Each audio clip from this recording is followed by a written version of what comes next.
السلام عليكم ورحمة الله وبركاته.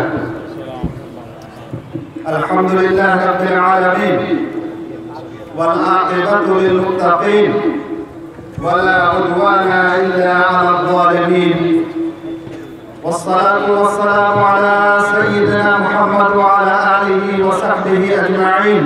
أما بعد، قال تعالى: يا أيها الناس إنا خلقناكم من ذكر وأنثى وجعلناكم شعوبا وقبائل لتعارفوا إن أكرمكم عند الله أتقاكم.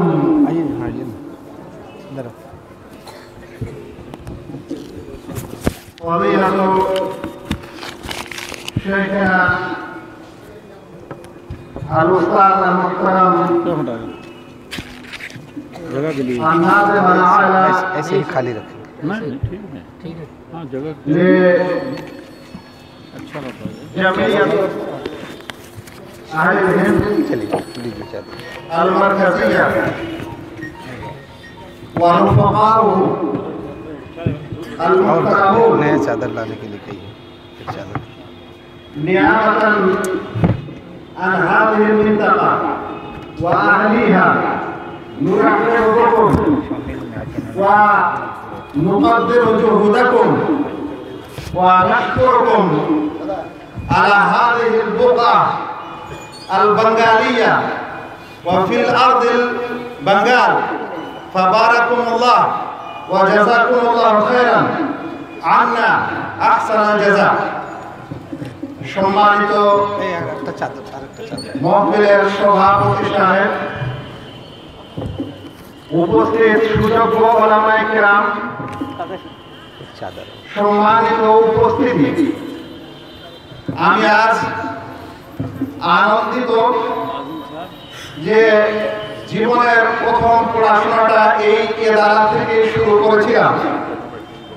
আজ এখানে আমি একজন অতিথি অর্থাৎ বক্তা স্বরূপ আপনাদের মাঝে ফিরে এসে কিছু বলার সৌভাগ্য লাভ করছি, তাই পড়ি আলহামদুলিল্লাহ।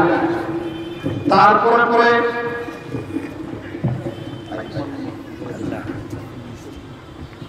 প্রিয় নবী মুহাম্মদ মুস্তাফা সাল্লাল্লাহু আলাইহি ওয়াসাল্লামের প্রতি অনেক অনেক দরুদ ও সালাম বর্ষিত হোক।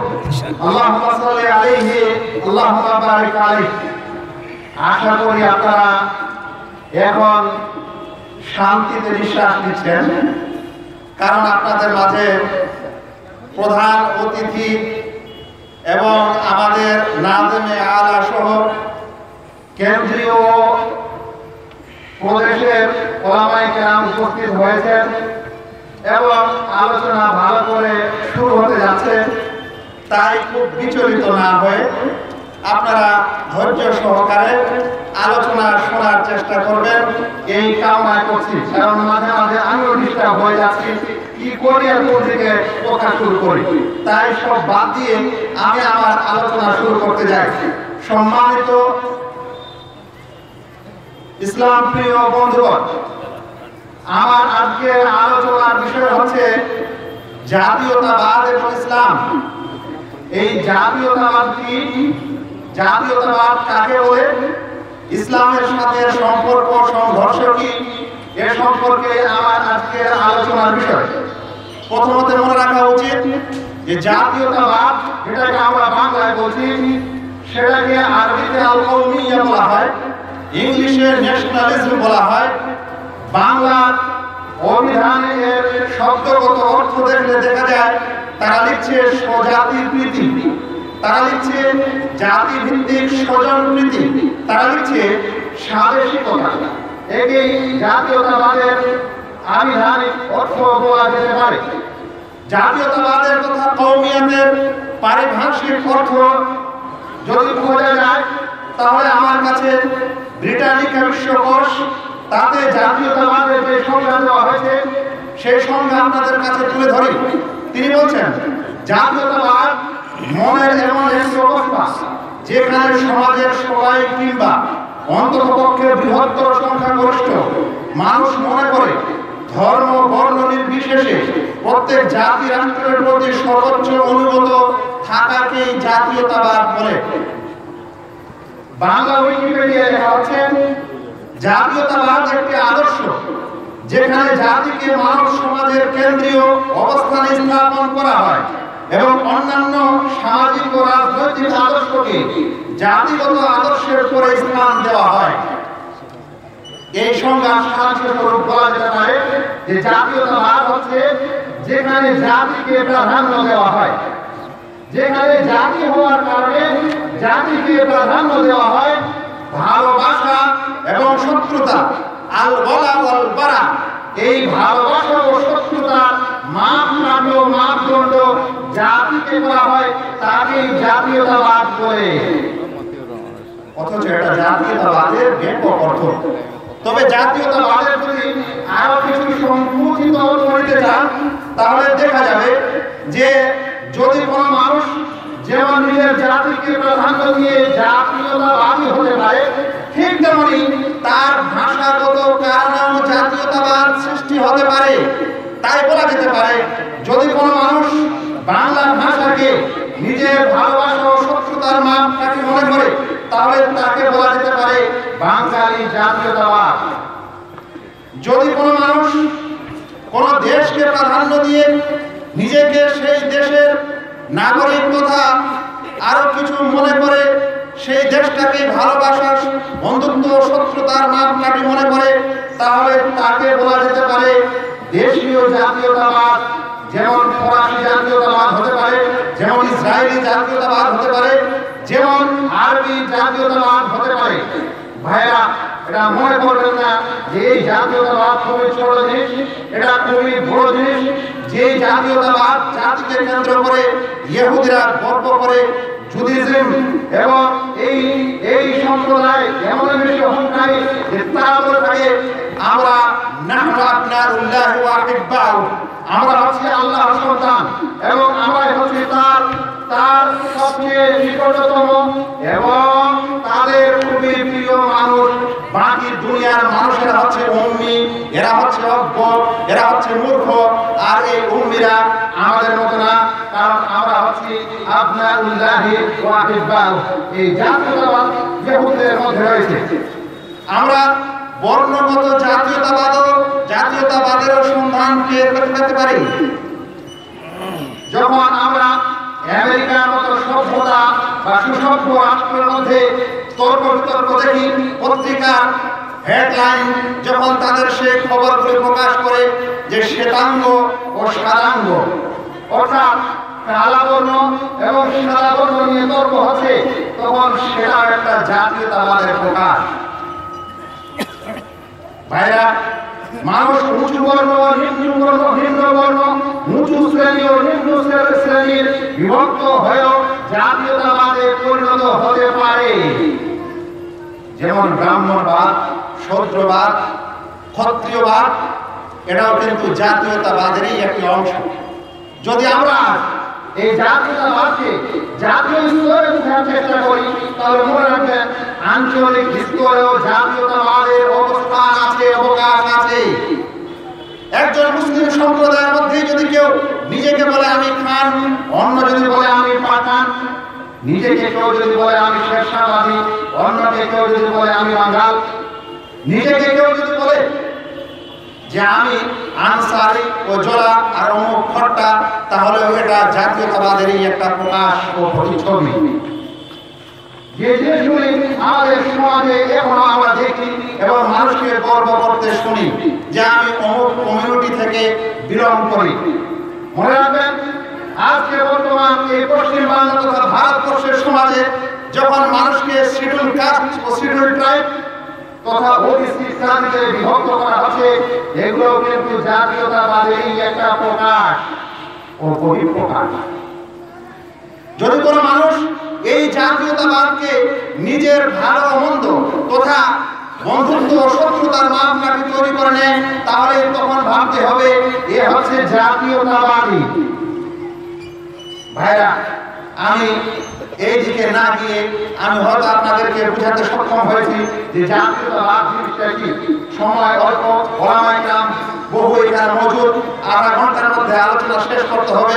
আমি সারাংশ স্বরূপ বলতে পারি যে জাতীয়তাবাদ হচ্ছে যেখানে মানুষ নিজের জাতিকে, যেখানে মানুষ নিজের গোত্রকে, যেখানে মানুষ নিজের গোষ্ঠীকে, যেখানে মানুষ নিজের ভাষাকে, যেখানে মানুষ নিজের বর্ণকে, যেখানে মানুষ নিজের কালচারকে, সভ্যতাকে ভালো মন্দের এবং বন্ধুত্ব শত্রুতার মাঝখানে হিসাবে বেছে নেয়, তাকে জাতীয়তাবাদ বলে।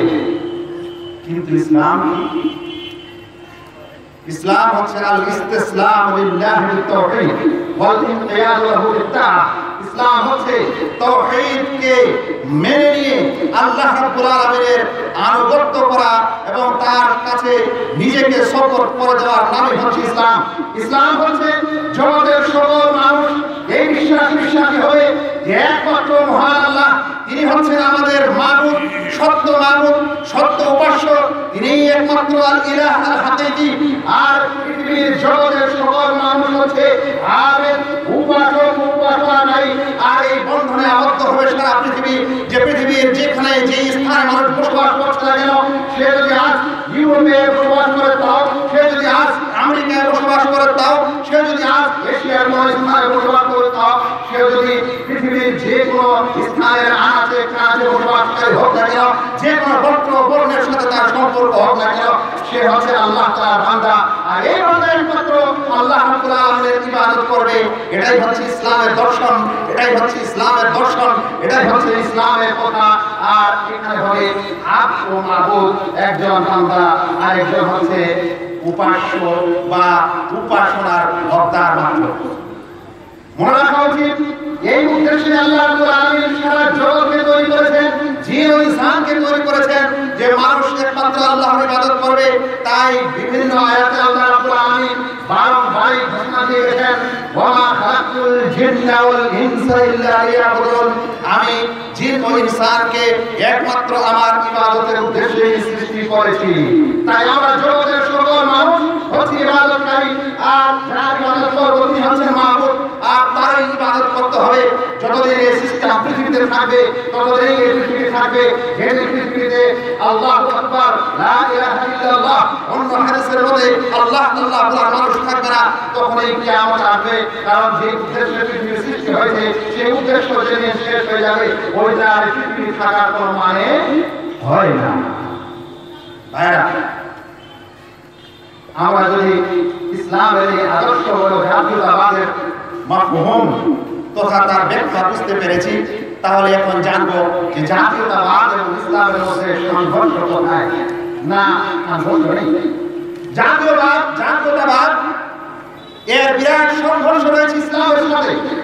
সবচেয়ে বড় সংঘর্ষটি হচ্ছে জাতীয়তাবাদ হচ্ছে একটা ইহকালীন দর্শন। জাতীয়তাবাদ আখিরাতে বিশ্বাস করে না। জাতীয়তাবাদে আখিরাত বলে কোনো জিনিসের চিন্তাধারা নেই। জাতীয়তাবাদে আখিরাতের কোনো দর্শন নেই।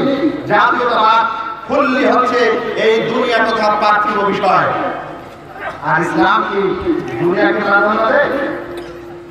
ইসলামের মূল কথাই হলো এই দুনিয়াটা হচ্ছে অস্থায়ী জীবন, আর স্থায়ী জীবনের জন্য প্রস্তুতির স্থান হচ্ছে এই দুনিয়া। তাহলে জাতীয়তাবাদে আখিরাত বলে কোনো কিছু নাই, আখিরাতে বিশ্বাস বলে কোনো কিছু নাই। যদি আছে তাহলে তার সেই জাতিটাই আছে, আখিরাত বলে কোনো কিছু দর্শন নেই। যখন দর্শন নেই তখন সে দর্শন সেই মতবাদ ইসলামের সাথে সংঘর্ষের মতবাদ। মনে রাখা উচিত আল্লাহ রাব্বুল আলামিন কোরআনে ঘোষণা করেছেন, ওয়া মাল হায়াতুদ দুনিয়া ইল্লা লাইবুন ওয়া লাহু ওয়া দারুল আখিরাতু খায়রুল লিল্লাযিনা ইয়াত্তাকুন আফালা তাকিলুন। এই দুনিয়াবী জীবন খেল তামাশা কিন্তু কিছুই না, আখিরাতই হচ্ছে চিরস্থায়ী জীবন। তোমরা কি ধ্যান রাখো না? তাহলে ইসলামে আখিরাতের জীবনকে চিরস্থায়ী জীবন বলা হচ্ছে, কিন্তু জাতীয়তাবাদে আখিরাতের জীবনের পশ্চিম কালো কোনো রকমের কিছুই নেই। তাহলে এটা কি ইসলামিক দর্শন হতে পারে? মুসলিমরা কি এই জাতীয়তাবাদের দর্শনে আবদ্ধ হতে পারে? ভাইরা, আমরা আরো দেখবো জাতীয়তাবাদের কেমন দর্শন, এমন মতবাদ যেখানে মুসলিমকে নিজ ভাইদের মধ্যে এক অপরের মধ্যে বিভেদ সৃষ্টি করে দেয়। ইউফাররিকুল মুসলিম, মুসলিমকে তাফরীক করে দেয়, নিজ ভাইয়ের মধ্যে মতভেদ সৃষ্টি করে দেয়। কারণ সেখানে বলা হচ্ছে তার জাতি, সেখানে বড় ইসলামের দ্বীনি ভাই না।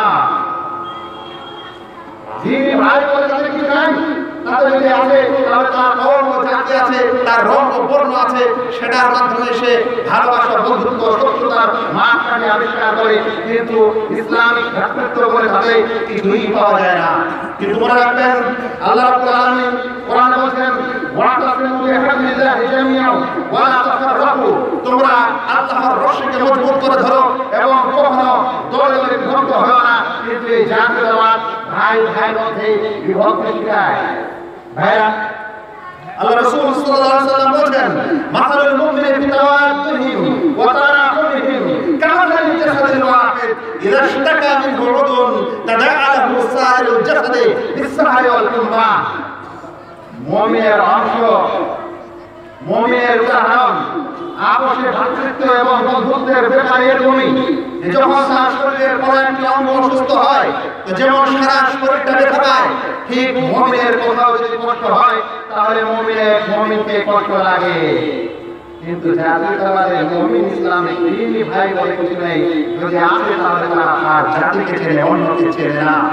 ভাইরা, এই জাতীয়তাবাদের স্লোগান ও জাতীয়তাবাদের মতবাদ একটি জাহেলি মতবাদ, যুগের মতবাদ, যে মতবাদ আল্লাহ রাসূল সাল্লাল্লাহু আলাইহি ওয়াসাল্লাম বলেছেন এটা দুর্ভোগ মতবাদ, এটা প্রত্যাখ্যান করো, এটা মুনকার।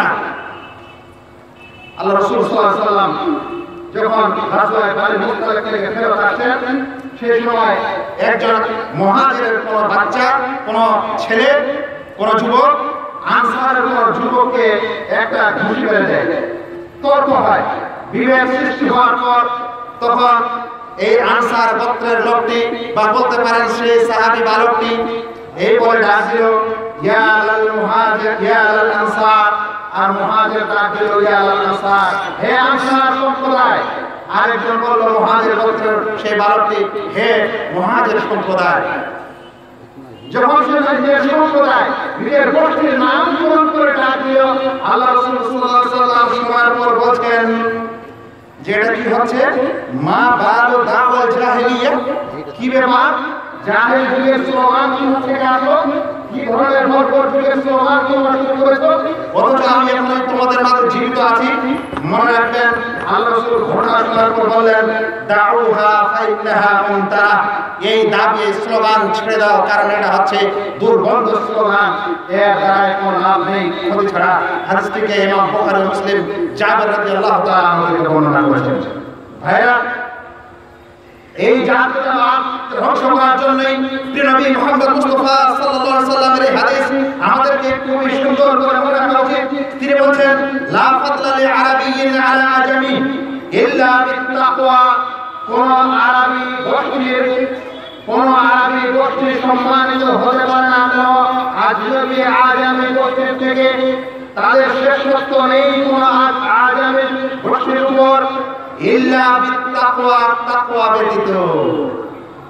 অর্থাৎ পৃথিবীতে আরব জাতি ও হিন্দি জাতি, পৃথিবীতে ইংলিশ জাতি ও চাইনিজ জাতি, পৃথিবীতে অমুক জাতি ও তমুক জাতি বলে কোনো কিছুর স্লোগান চলবে না। এখানে একমাত্র চলবে কে বেশি আল্লাহকে ভয় করে, কে বেশি আল্লাহকে সন্তুষ্ট করতে পারে। ইন্না আকরামাকুম ইনদাল্লাহি আতকাকুম, তোমাদের মধ্যে সবচেয়ে সম্মানিত ব্যক্তি সে যে সবচেয়ে বেশি আল্লাহ রাব্বুল আলামিনকে ভয় করে, তার আদেশ নিষেধকে মেনে চলে। এটাই হচ্ছে ইসলামের দর্শন। এই জাতীয়তাবাদ এমন একটি দর্শন, যে দর্শনে মানুষের মাঝে আদল, ইনসাফ, ন্যায়, অন্যায় এই সকল বিচার ভুলে যায়। কারণ সে যদি তার জাতির অন্তর্ভুক্ত হয় তাহলে তার অন্যায়টাও সঠিক, আর সে যদি তার জাতির অন্তর্ভুক্ত না হয় তাহলে তার অন্যায়, তার সঠিকটাও অন্যায়। এই জিনিস এই জাতীয়তাবাদের শিক্ষা দেওয়া হয়। মনে রাখবেন, ইসলামের দর্শন এরকম না। নবী মুহাম্মদ মুস্তাফা সাল্লাল্লাহু আলাইহি ওয়াসাল্লামের যুগে একজন সম্ভ্রান্ত বংশের মহিলা চুরির কেশে ফেসে যায়। আল-মাখজুমিয়া, এই মাখজুমিয়া মহিলা যখন চুরির কেশে ফেসে যায়, সম্ভ্রান্ত ঘরের মহিলা সাহাবারা নিজে নিজে বলা বলে শুরু করলেন, এত সম্ভ্রান্ত বংশের মহিলা কিভাবে তার হাত কাটা যাবে। তারা তখন সুপারিশ করার চেষ্টা করলো আল্লাহ রাসূল সাল্লাল্লাহু আলাইহি ওয়াসাল্লামের কাছে। সবচেয়ে প্রিয় যে ছিল সেই বালককে আল্লাহ রাসূল সাল্লাল্লাহু আলাইহি ওয়াসাল্লামের কাছে পাঠানো হলো। আল্লাহ রাসূল সাল্লাল্লাহু আলাইহি ওয়াসাল্লামের যখন এই কাহিনী কথা আসলো তখন তিনি রাগান্বিত কণ্ঠে বললেন, মা বালু আকওয়ামিন, তোমাদের কি হয়েছে? জেনে রাখে ইতিপূর্বে যখন তাদের কোন সম্মান ইতিপূর্বের পূর্বে নবীদের মাঝে যখন কোন সম্ভ্রান্ত ব্যক্তি চুরি করত তখন তারা তাকে ছেড়ে দিত, আর যদি অসম্মানিত ব্যক্তি চুরি করত তাহলে তার হাত কেটে দিত। তবে মনে রাখবে, লাউ আন্না ফাতিমা বিনতে মুহাম্মদ সারাকাত লাকাতাতু ইয়াদাহা, কিন্তু যদি আজ মুহাম্মদের মেয়ে ফাতিমা চুরি করে থাকে তবুও আমি তার হাত কেটে দেব। ইসলাম এই ন্যায় অন্যায় শিখিয়েছে। ইসলাম ন্যায় অন্যায়ের সময় নিজের ছেলে সন্তান দেখে না। ইসলাম ন্যায় অন্যায়ের সময় কোন জাতি বংশ এবং ধর্ম দেখে না, সেটা দেখে কোনটা ন্যায় ও কোনটা ইসলাম, তারপরে সেখানে সমাধান হয়। ভাইরা, এই জাতীয়তাবাদের আরেকটি সমস্যা হচ্ছে ইসলামী এবং আকিদাতু আহলে সুন্নাহ ওয়াল জামাআর অন্তর্ভুক্ত একটি হচ্ছে আল ওয়ালা ওয়াল বারা, অর্থাৎ আল্লাহ তাআলাকে ভালোবাসা এবং আল্লাহ যাকে ভালোবাসেন তাকে ভালোবাসা, নবী সাল্লাল্লাহু আলাইহি সাল্লামকে ভালোবাসা, নবী সাল্লাল্লাহু আলাইহি সাল্লাম যাকে ভালোবাসেন তাকে ভালোবাসা, আল্লাহ এবং তার রাসূল যাকে ভালোবাসা তাকে ভালোবাসা। কিন্তু জাতীয়তাবাদের মধ্যে জাতি বড়, সেজন্য আপনি এই পার্থক্য করতে পারেন না। আল্লাহ রাসূলের কোনো ভালোবাসাকে প্রাধান্য পাবে না, পাবে তার জাতির ভালোবাসা। তাই আকিদাতুল ওয়ালা ওয়াল বারা, বন্ধুত্ব ও শত্রুতার আকিদার মেরুদণ্ডে কুঠারাঘাত করা হয়। এই জাতীয়তাবাদের কষ্ট মনে রাখা উচিত। আল্লাহ রাসূল সাল্লাল্লাহু আলাইহি ওয়াসাল্লাম বলেছেন যে ইয়া আইয়ুহাল্লাযীনা আমানু লা তাত্তাখিযুল ইয়াহুদা ওয়ান নাসারা আউলিয়া, হে মুমিনেরা ইহুদি এবং খ্রিস্টানকে বন্ধু রূপে গ্রহণ করো না। বাদুহুম আউলিয়া বাদ, তারা এক অপরের বন্ধু। ওয়া মান ইয়াতাওয়াল্লাহুম মিনকুম ফাইন্নাহু মিনহুম, যে তোমাদের মধ্যে ওদের সঙ্গে বন্ধুত্ব স্থাপন করবে সে তাদেরই অন্তর্ভুক্ত হবে। আমি আয়াতের ব্যাখ্যা বিশ্লেষণ দিতে যাচ্ছি না, সময় কম।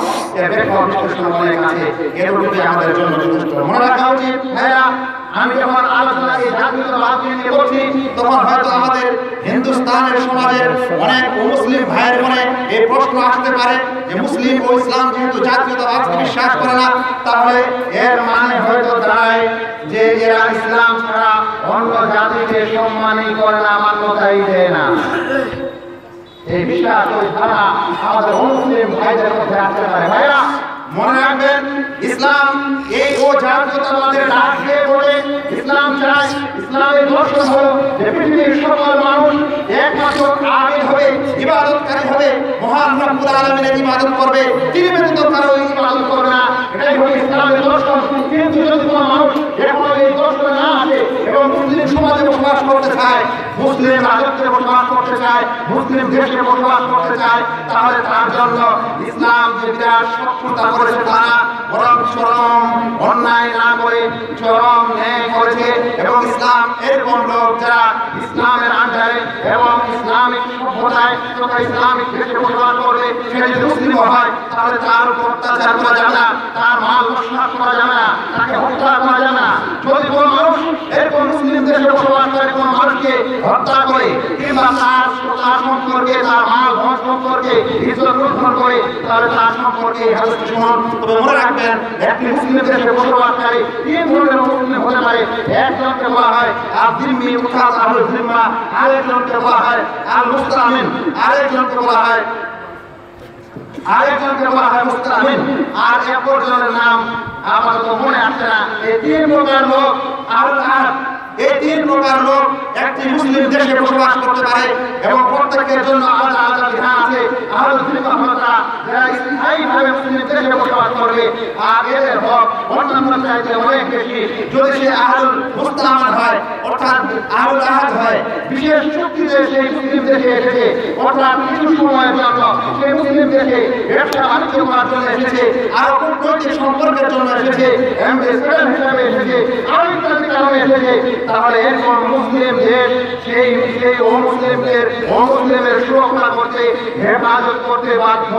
এবং ভেবে রাখেন, যদি কোনো অমুসলিম এরকম অমুসলিমকে হত্যা করে দেয়, তাহলে আল্লাহ রাসূল সাল্লাল্লাহু আলাইহি ওয়াসাল্লাম বলেছেন, মান কাতালা নাফসান মুআহাদান লাম ইয়ারিহ রাইহাতাল জান্নাহ ওয়া ইন্না রিহাহা তুজাদু মাসিরাতা 40 আমান।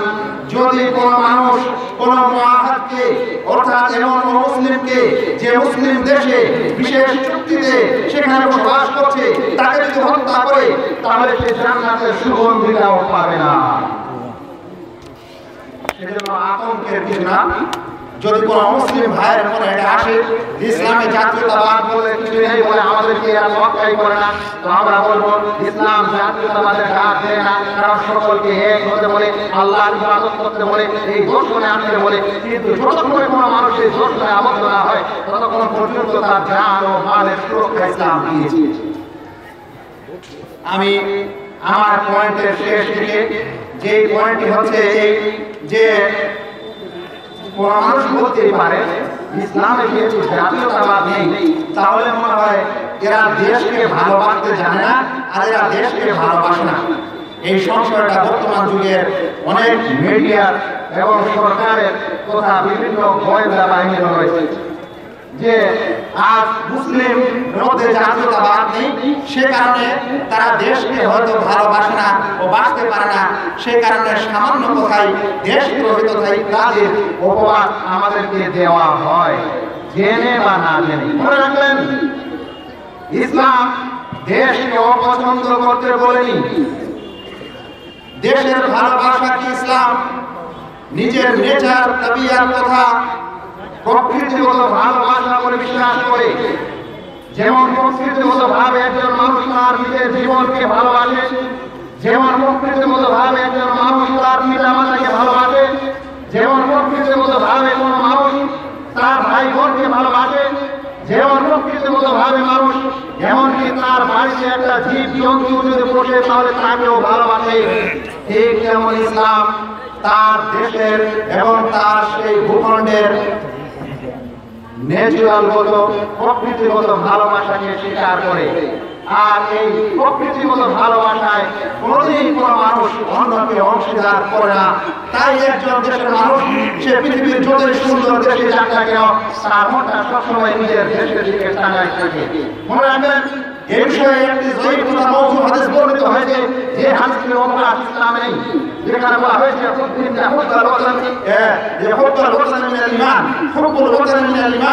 এই হাদিসটি হচ্ছে একটি জাল ও দুই ভাইয়ের যার কোনো অবকাশ সত্যিকারের সহি সূত্রে নেই।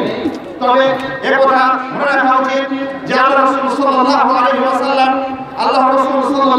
ওয়াসাল্লাম যখন হিজরত করে মক্কা থেকে মদিনায় যাচ্ছিলেন, সেই সময়ের কথাই ইবনে আব্বাস রাদিয়াল্লাহু তাআলা আনহু বর্ণনা করছেন। তিনি বলেন, লাম্মা খারাজা রাসূলুল্লাহ সাল্লাল্লাহু আলাইহি ওয়াসাল্লাম মিন মক্কা, আল্লাহ রাসূল সাল্লাল্লাহু আলাইহি ওয়াসাল্লাম যখন মক্কা থেকে বের হলেন, ক্বালা আমা ওয়াল্লাহি লা আখরুজু মিনকি ওয়া ইন্নী লা আ'লামু আন্নাকা আহাব্বু বিলাদিল্লাহি ইলাইয়া। আল্লাহর কসম, আমি তোমার এখান থেকে বের হয়ে যাচ্ছি বটে, কিন্তু আমি জানি যে আমার কাছে সবচেয়ে প্রিয় স্থান কখন বলেছেন, যখন মক্কা থেকে মদিনায় হিজরত করেন। তিনি বলছেন যে আমি তোমার কাছ থেকে আজ চলে যাচ্ছি বলে, কিন্তু তুমি হচ্ছে আমার কাছে সবচেয়ে প্রিয় স্থান, সবচেয়ে প্রিয় দেশ। তারপরে বলছেন, ওয়ালাউলা আন আহলাকা ওয়ালাউ আন্না আহলাকা আখরাজুনি মিনকি মা খারাজতু, যদি তোমার অধিবাসীরা আমাকে এই দেশ থেকে বিতাড়ন না করতো তাহলে আমি যেতাম না। হাদিসটিকে আবু ইয়ালা তার মুসনাদে বর্ণনা করেছেন এবং হায়থামি মাজমা আল-জাওয়াইদে বলেছেন রিজালুহু সিকাত, এর রাবিগুলি হচ্ছে সৎ প্রকৃতির riwayat। তাহলে বুঝা যাচ্ছে নবী মুহাম্মদ মুস্তাফা সাল্লাল্লাহু আলাইহি ওয়াসাল্লাম আমাদের আদর্শ। তিনি বলেছেন, আমি মক্কা থেকে যাচ্ছি বলে, কিন্তু আমার মন যেতে চায় না। যদি আজ আমার মন, যদি আজ মক্কা তোমার অধিবাসী আমাকে বের না করতো, তাহলে আমি এখান থেকে বের হতাম না। তাই ভারতবর্ষের মুসলিমরা ভারতবর্ষকে ভালোবাসে, মুসলিমরা জাতি হিসেবে পরিচয় দেয়, কিন্তু জাতীয়তাবাদে বিশ্বাস করে না। জাতীয়তাবাদকে তারা প্রাধান্য দেয়। দেয় না, তবে নিজের জাতি হিসেবে পরিচয় দেয়, নিজের দেশকেও ভালোবাসে, যেমন নবী মুহাম্মদ মুস্তাফা সাল্লাল্লাহু আলাইহি ওয়াসাল্লাম বলেন। আমার আলোচনার সময় শেষ।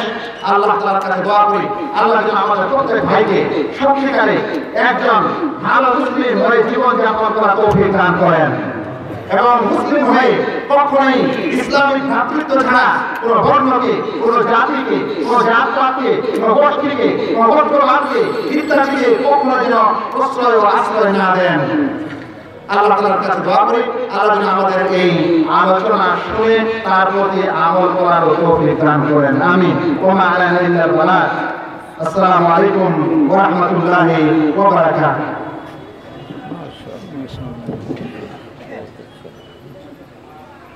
আসসালামু আলাইকুম ওয়া রাহমাতুল্লাহি ওয়া বারাকাতুহু। ভাই সকল, আপনারা বিগত 15 দিন থেকে আমাদের এই অধিবেশন এবং আমাদের এই সম্মেলনের ব্যাপারে আপনারা সবাই অবগত আছেন। আমাদের ভারতীয় নেতা এবং আমাদের পশ্চিমবঙ্গ জমিয়তে আহলে হাদিসে যে আমাদের নেতা বলে এসেছেন, আপনারা সবাই জানেন মূল্যবান কথা শোনার জন্য আপনাদেরকে